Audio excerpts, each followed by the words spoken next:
There's never been a time in the history of this planet where there's been millions and millions of pieces of content uploading every day.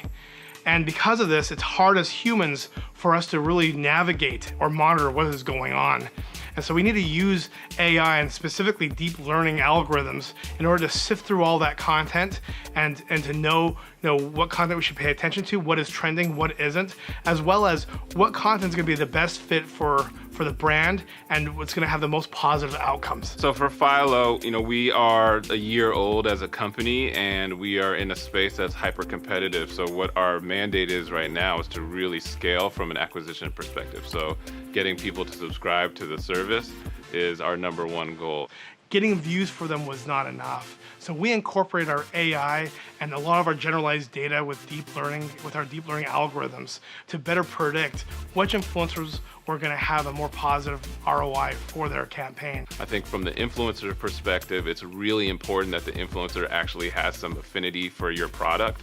And that's also something that I think Ben does a really good job of making sure that, they go after influencers that are not just necessarily collecting a check, but they have something to say about your product, and that goes a long way. And the results were intense. We saw a 172% click-through rate increase.